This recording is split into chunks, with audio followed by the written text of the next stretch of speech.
Yesterday I posted my review of Dungeons and Dragons: Honor Among Thieves, and some readers or some viewers or whatever, some people, some some creatures of the internet agreed with me, and some disagreed with me that this was a really good movie. Many expressed doubts, despite having not seen it yet, expressed doubts, which I understand. I am honestly very skeptical and cynical of most movies these days. But one of the things I heard was somebody had mentioned that they won't go and watch any movie where the people that made the movie want to emasculate men. And this was confusing to me because I didn't know what they were talking about. But somebody else sent me to this Variety interview with the writers of the movie, and they talk about how they make a joke about emasculating men, and it's a terrible joke. They immediately say, "Oh, it's not because of wokeness, we like to make our male characters less powerful, and it's more fun and fresh and yada yada yada." Now, on the one hand, I totally agree. It can be very fun to have your main character not be the John McClane of the movie, and instead have them just like Chris Pine in Dungeons and Dragons. His character is a bard and a rogue and a thief, and he's not very good at most things. He's not a fighter. He doesn't like to get his hands dirty, but he's good at he's the leader. He's the glue, right? He holds the group together. He gets them to do what he wants. He's the planner. He makes a big old thing about that in the movie, that he's the planner. Meanwhile, Michelle Rodriguez, her character, Holga, is a barbarian, and she does most of the heavy lifting, the skull cracking, the knee breaking, all that stuff. The other main female character, Doric, is a druid, and kind of the inside joke of her character is that druids are super overpowered. Being able to just shapeshift and stuff makes them way overpowered, and they really run with that. But this isn't to say that male characters are somehow degraded in the show or even in the movie. Chris Pine's character is very likable. He is the main character. It's his show. He's not shit on the whole time. He's liked. People join his group because they care about him. Other characters like the Paladin, who is not a core member of the group but joins the group for a while, is easily the most competent of them all, by far. He knows the most. He's the best fighter. He's the best person. He's the best at everything. It's part of the joke. Part of the gag is that he's just too good.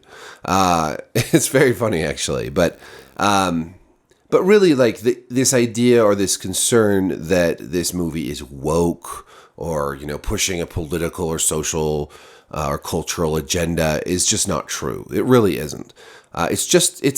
This is the Jumanji of D&D. That's the best way I can put it. I don't think it's not as good as the first Jumanji reboot. I loved The Rock's both of the Jumanji movies, but especially the first one.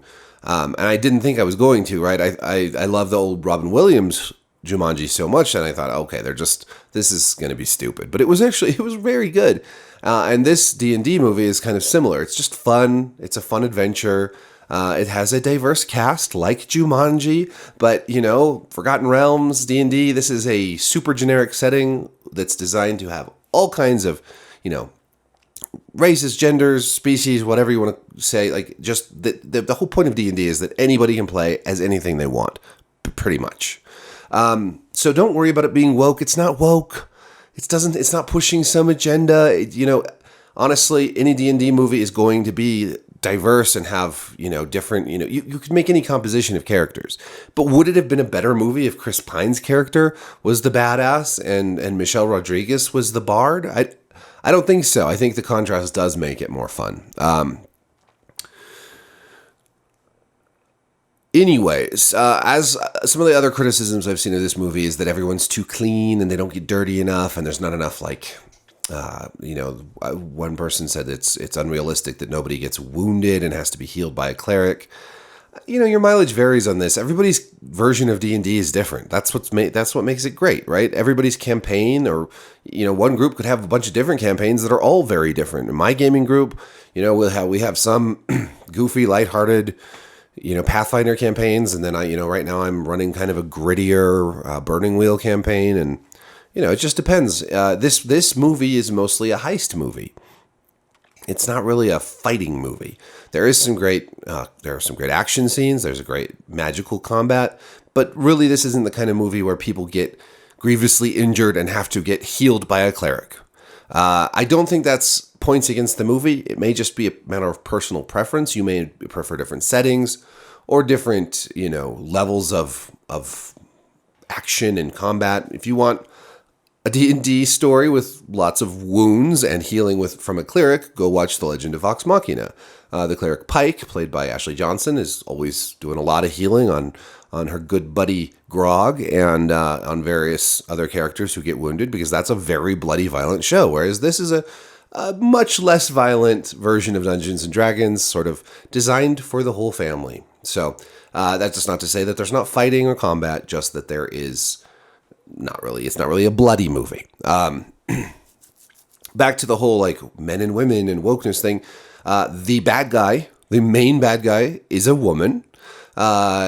So there's that. And again, just having strong female characters in this setting is actually super appropriate. In our Pathfinder campaign that we're running right now, I'm playing a gnomish barbarian, a female gnomish barbarian named Minnie Maximus, who is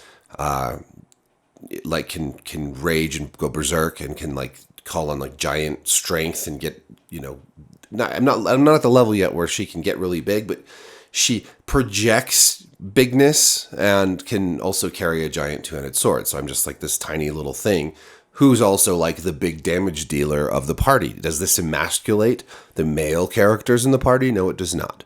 And the choices that the writers, the word choice emasculate that the writers used was very stupid, and they shouldn't have said that. It's going to turn off a whole contingent of people to this movie, when in fact this movie is not in any way woke or pushing an agenda or the message or anything else down anyone's throat. So please do go see it. Maybe you won't like it. Maybe it's not your cup of tea, but I did. I enjoyed it a lot.